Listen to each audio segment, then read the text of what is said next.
నమస్తే, welcome to genius global. నేను మీ journalist Ganesh. నీరు కావాలంటే మూత్రం పోశారు నోట్లో. ఏం మనుషులరా మీరు, నాకు అర్థం కాదు. కానీ మీకు అవ్వాయి అని ఎడరా? ఏంది ఏం ఏమవుతుంది? ఏడబోతుంది ఈ పోలీస్ వ్యవస్థ? ఏడబోతుంది లా అండ్ ఆర్డర్? ఏడబోతుంది? నోట్లో మూత్రం పోసి ఆడపిల్లను అఘాయిత్యం చేసారంటే ఇంత దుర్మార్గులు వీళ్ళు. చూద్దాం. మధ్యమత్తులో రాత్రంతా లైంగిక దాడి. చూడు, నాగర్ కర్నూలు జిల్లాలో గ్యాంగ్ రేప్ ఘటనలో వెలుగులోకి వచ్చిన విస్తరపోయే నిజాలు. మహిళపై 8 మంది సామాజిక అత్యాచారం.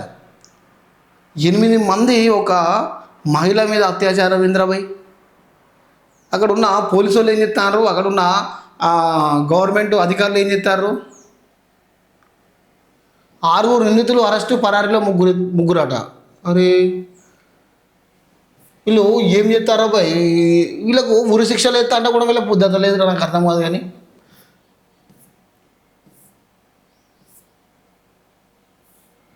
నీరు కావాలంటే నోట్లో మూత్రం పూశారు.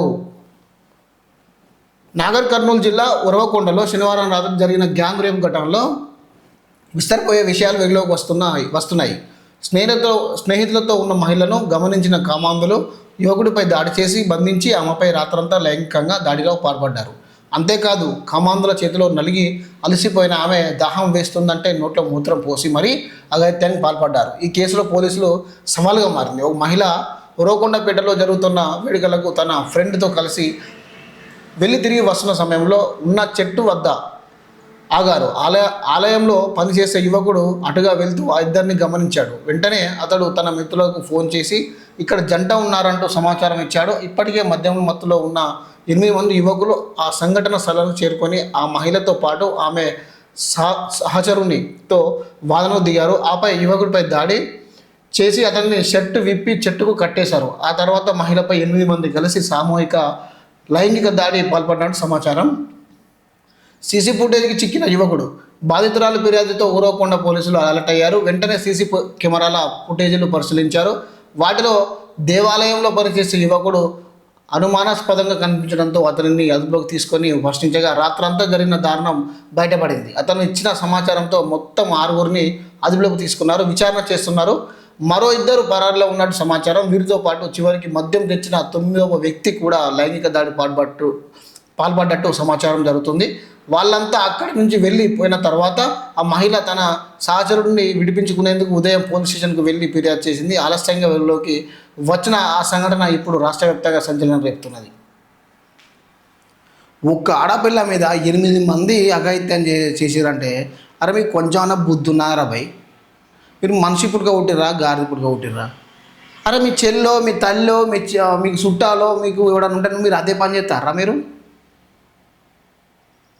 అరే నేను తాగితే తల్లి పెళ్ళం తల్లి అవుతుందిరా? అరే ఏం ఏం మనుషులు రాబాయి మీరు?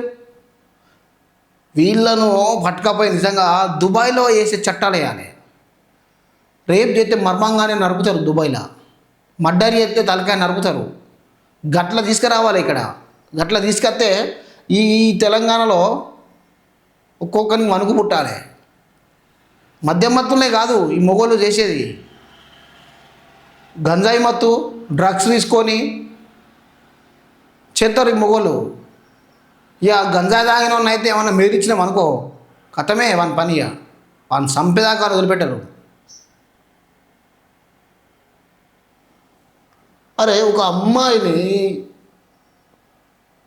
మళ్ళీ బాయ్ ఫ్రెండ్ పక్కపోంటి ఉంటే కొలిక్, మళ్ళీ బాయ్ ఫ్రెండ్ ఎవరో పక్కపోంటి ఉంటే వాళ్ళని చెట్టు గట్టేసి వాహన ముందే రేపు చేసినట్టు. అది కూడా ఎంత మేధావులో వీళ్ళు ఎంత తాగిర్రో వీళ్ళు. రేప్ చేసినోని మర్మాంగం నరకాల పోయి. నేను చెప్తున్నా కదా, ఇది నిజమైన చట్టమా? కొత్త చట్టం తీసుకురా. దిశ చట్టాలు, నిర్భయ చట్టాలు ఇవన్నీ కాదు. ఇవన్నీ అటు పోయి అత్తారు అంతే. డైరెక్ట్ రేపు చేసిండని రుజువు అయితే మర్మాంగం నరకాలే, వదిలేయాలి బస్ కథం. ఎవరు దేనికి పని రాకుండా వదిలిపోతాడు. గప్పుడైతే వీళ్ళకు భయం పుడుతుంది. గప్పుడైతే వీళ్ళ వెన్నులో వణుకు పుడుతుంది. ఇంకొక అమ్మాయి మీద చెయ్యి చేసుకోవాలి అనే ఆలోచన వస్తే వీళ్ళకు కాళ్ళు చేతులు వణకాలి. ఆడపిల్ల మీద ఎవడైనా చెయ్యి వెయ్యబోతా అంటే చట్టం గుర్తొస్తే వాడిని ఆ చెయ్యి అక్కడదాకా పోవద్దు, ఆ నుంచి రిటర్నే రావాలి. ఎంత మత్తులో ఉన్న వాని రిమ్మ మొత్తం ఇలిచిపోవాలి చట్టం పేరు చెప్తే. అంత కఠినమైన చట్టాలు తీసుకురావాలి. ఈ చట్టం మీద అంత ఏం లేదు బై, డైరెక్టు ఒక్కటే ముచ్చట రామబాణం. రేప్ చేస్తే మర్మంగా అన్నారు కలకత్తం అంతే, ఫైనల్. ఇక ఏం లేదు ముచ్చట. ఇక వాడు సంసారానికి మనకి రావద్దు. మళ్ళీ ఒక ఆడపిల్ల మీద దాడి కాకుండా చేయాలి. ఇది